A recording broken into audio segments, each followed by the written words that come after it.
بسم اللہ الرحمن الرحیم الحمد للہ رب العالمین والصلاة والسلام على رسوله الأمين اما بعد فأعوذ بالله من الشيطان الرجيم الذين ينقضون عهد الله من بعد ميثاقه ويقطعون ما أمر الله به أن يوصل ويفسدون في الأرض أولئك هم الخاسرون صدق اللہ العلی العظیم ونفعنی وإیاکم بالذکر الحکیم۔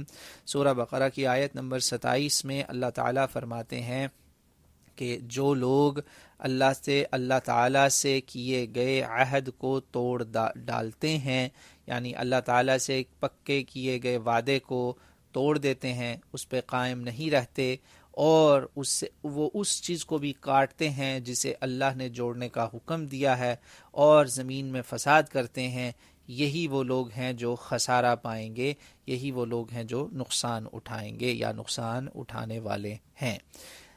قرآن پاک کی اس آیت مبارکہ کو اگر آپ دیکھیں تو اس سے پہلے اللہ تعالیٰ نے ہمیں کیا کہا کہ یہ جو اللہ کی کتاب ہے نا، اس میں جب اللہ تمثیلیں دے گا، مثالیں دے گا، یعنی آپ کو مجھے اللہ تعالیٰ تیار کر رہے ہیں، اور اللہ پہلے سے ہی وارن کر رہے ہیں کہ سمجھو کہ اگر اس قرآن سے تمہیں ہدایت نہ ملی نا تو تم فاسقوں میں سے ہوگے، تم نیکوں میں سے نہیں ہو، یعنی تم وہ بندے ہو جو ہدایت کے شاید لائق ہی نہیں ہو۔ اور وہ کون لوگ ہیں جو ہدایت کے لائق نہیں ہیں؟ جن کو جو فاسقوں میں شامل ہیں، ایسے فاسقوں میں جن کو ہدایت ہی نہیں نصیب ہو سکتی، یعنی جن کے اوپر موریں لگنی، یہ جی ان کی اللہ تعالیٰ نے 3 بہت بڑی زبردست خصلتیں بتا دی ہیں جس میں پورا سمجھیں دین چھپا ہوا ہے۔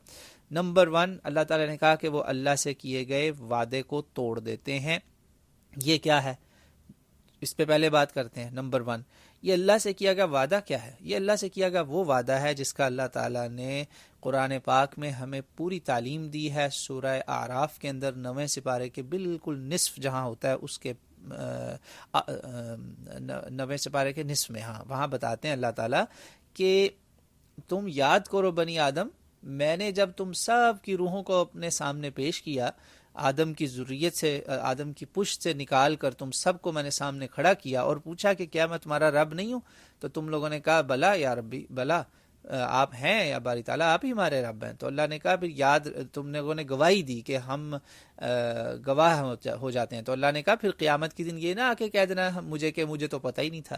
جی ہاں، یہ جو میثاق ہے نا اللہ کے ساتھ کیا گیا ہے، یہ ہے ہمارا ایک نیچرل ایگریمنٹ، یعنی آپ کے دل میں، آپ کی فطرت میں یہ ڈال دیا گیا ہے، آپ کو پتہ ہے کہ صحیح کیا اور غلط کیا ہے، اللہ کہ کوئی آدمی خود ہی آنکھوں پہ پٹی باندھ لے، خود ہی اندھا ہو جائے، جان بوجھ کے گمراہ بننے کی کوشش کرے تو وہ اس کی اپنی کوتاہی ہوگی۔ یعنی اللہ تعالیٰ کہہ رہے ہیں کہ یہ جو جن کو ہدایت نہیں نہ ملنی، جو ہدایت والے نہیں ہو سکتے، ان میں سے پہلی کیٹیگری وہ لوگوں کی ہے جو اس وعدے کو توڑتے ہیں جو ان کی فطرت میں شامل ہے، جو ان کی پیدائش سے بھی پہلے کا ہو چکا ہوا ہے۔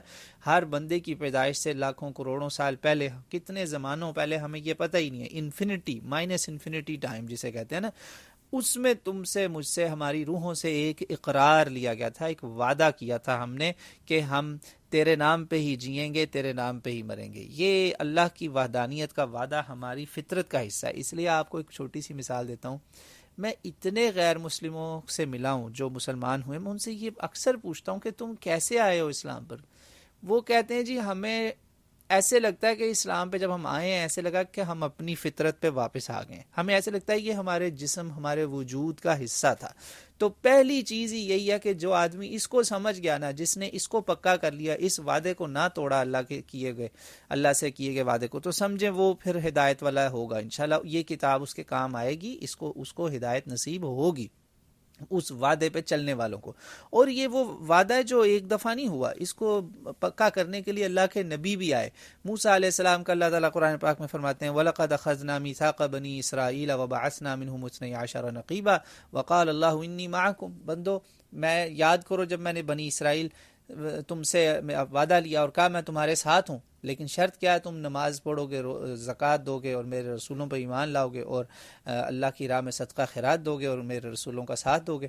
یہ تھا پھر میں تمہاری غلطیاں چھوٹی موٹی جو ہوں گی معاف کر دوں گا. یعنی یہاں گارنٹی مل رہی ہے کہ اگر میرا یہ وعدہ پکا رکھو گے تو تمہاری چھوٹی غلطیاں کوتاہیاں معاف ہو جائیں گی. چھوٹے فسق جو ہوں گے نا، چھوٹی موٹی کوئی غلطی جو میں نے پہلے آپ کو سب کو بتایا کہ فسق ہوتا کیا ہے، وہ اللہ کہتا ہے میں نے معاف کر دینے ہیں.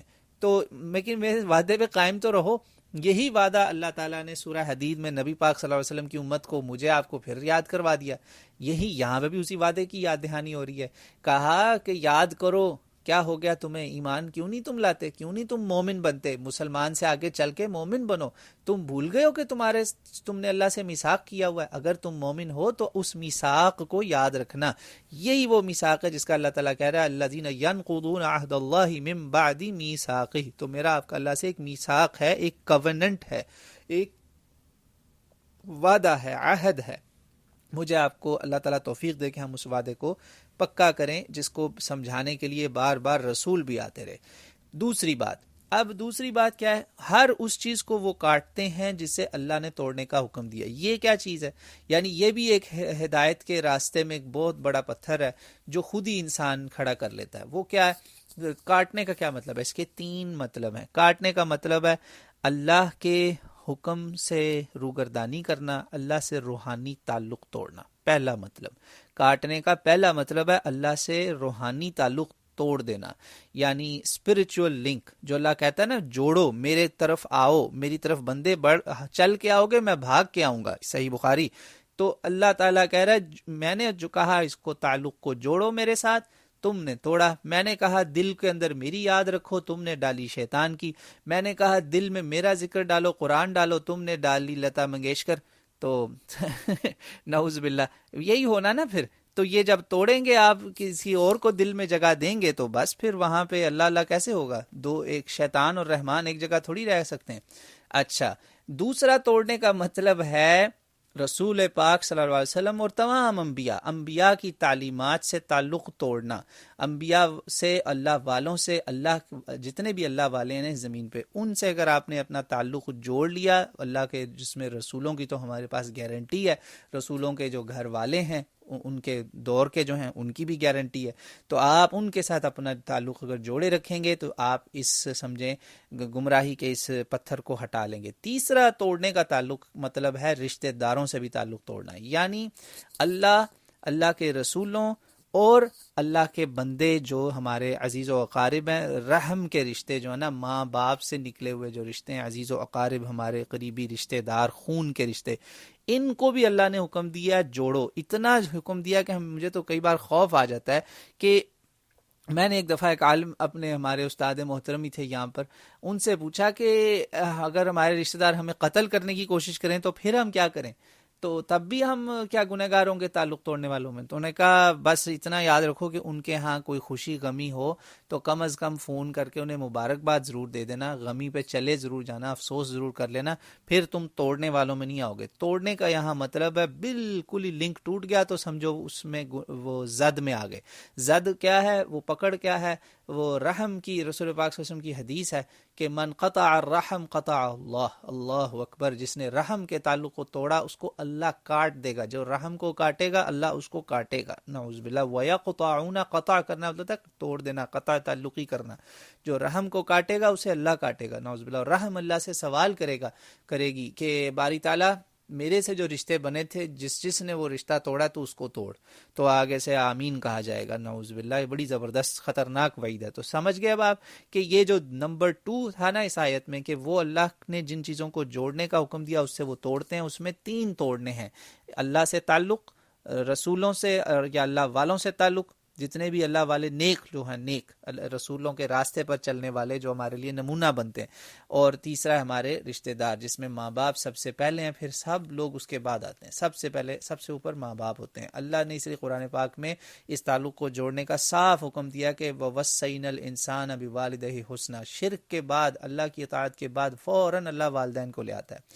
اللہ کہتا ہے کہ یہ 2 چیزیں، اللہ کا میثاق اور یہ جس سے اللہ نے جوڑنے کا تعلق دیا وہ اس کو قطع کرنا، کاٹنا، اور تیسرا ظلم یہ کرتے ہیں جو گمراہ لوگ ہوتے ہیں نا، جو ہدایت نہیں پا سکتے، ان کو قرآن چھوڑ کے دنیا کی جتنی روحانی کتابیں پہلے بھی آ چکی ہیں ساری لے آئیں، نہیں ملے گی، کیونکہ تیسرا ان کا سب سے بڑا مسئلہ ہے، وہ فسادی ہیں، زمین پہ فساد کرتے ہیں، لوگوں میں فتنہ ڈلواتے ہیں، لوگوں کے اندر جھگڑے کرواتے ہیں، لوگوں کے تعلقات کو توڑواتے ہیں۔ یعنی یہ وہ لوگ ہیں جو ایک تو کہتے ہیں نا ہم تو ڈوبے ہیں صنم تم کو بھی لے ڈوبیں گے، یہ وہ لوگ ہیں جو نہ صرف اپنا بیڑا غرق کیا ہوتا ہے بلکہ دوسروں کی بھی زندگیوں میں زہر گھولتے ہیں فساد ڈال کے۔ یہ بعض دفعہ فسادی بڑے ہائی لیول پہ ہوتے ہیں، بعض دفعہ فیملی لیول پہ ہوتے ہیں، بعض دفعہ کمیونل لیول ہوتا ہے، بعض دفعہ یہ سوسائٹل پوری سوسائٹی کے لیول پہ فساد پھیلتا ہے۔ اللہ تعالی ہمیں ان کے شر سے بچائے۔ یہ تینوں جو گروہ ہیں اس کو اللہ تعالیٰ نے کہا یہی لوزرز ہیں، یہی خاسرون ہیں۔ یہ خاسرون کیوں ہے؟ کیونکہ ان کا ٹھکانہ دوزخ ہے۔ یہ اللہ تعالیٰ نے قرآن پاک میں جگہ جگہ بولا ہے کہ جو یہ کام کرے گا وہ دوزخ میں جائے گا۔ تو اللہ تعالیٰ مجھے آپ کو اس سے بچائے۔ یعنی اگر میں اور آپ اس کتاب سے ہدایت چاہتے ہیں، اس میں دی گئی مثالیں، اس میں سمجھائی گئی باتیں، حکمتیں، ان سے فائدہ اٹھانا چاہتے ہیں تو اس کے لیے ہمیں ان تین بڑی بڑی رکاوٹوں کو ہٹانا پڑے گا، ورنہ ہمیں ہدایت نہیں مل سکتی۔ اس لیے اللہ نے صاف کہہ دیا کہ اس سے گمراہ ہر کوئی نہیں ہوگا، وہ لوگ ہوں گے جن کے ساتھ یہ مسئلے ہیں۔ جس میں یہ سارے مسئلے ہو گئے وہ تو پکا ہی گیا، جس میں اس میں سے تھوڑے بہت ہیں، کمزوریاں ہیں، وہ کوشش کرے کہ اپنے آپ کو ٹھیک کرے، جو توبہ کر لے تو انشاءاللہ آگے سے بہتر کر لے انشاءاللہ۔ تو یاد رکھیے گا، میں ترجمہ آخر میں پڑھ دیتا ہوں، جو کچھ بولا سب آپ کے ذہن میں اب آ جائے گا کہ ایک ایک لفظ حصے کا مطلب کیا ہے۔ تین حصوں میں اللہ نے کہا تین لوزرز ہیں یہ، الذین ینقضون عہد اللہ من بعد میثاقہ، جو اللہ سے کیے گئے پکے وعدے کے اوپر قائم ہونے کی بجائے اس کو توڑ دیتے ہیں۔ نمبر دو، اللہ تعالیٰ نے جن چیزوں کو جوڑنے کا حکم دیا وہ اس اللہ کے امر کو توڑتے ہیں، وہ قطع کرتے ہیں، کاٹتے ہیں، اور زمین پر فساد کرتے ہیں، اور لہٰذا یہی خسارے والے ہیں۔ ان کو کیسے ہدایت مل سکتی ہے؟ یہ تو دوزخ میں ہی جائیں گے، دنیا اور آخرت دونوں جگہ کے لوزرز ہیں۔ اللہ تعالیٰ مجھے آپ کو ایسے لوزر بننے سے محفوظ رکھے۔ اللہ نے قرآن پاک میں کہا ہے جو جنت میں گیا وہ کامیاب ہوا، جو دوزخ میں گیا وہ خسارے میں گیا۔ واللہ اعلم۔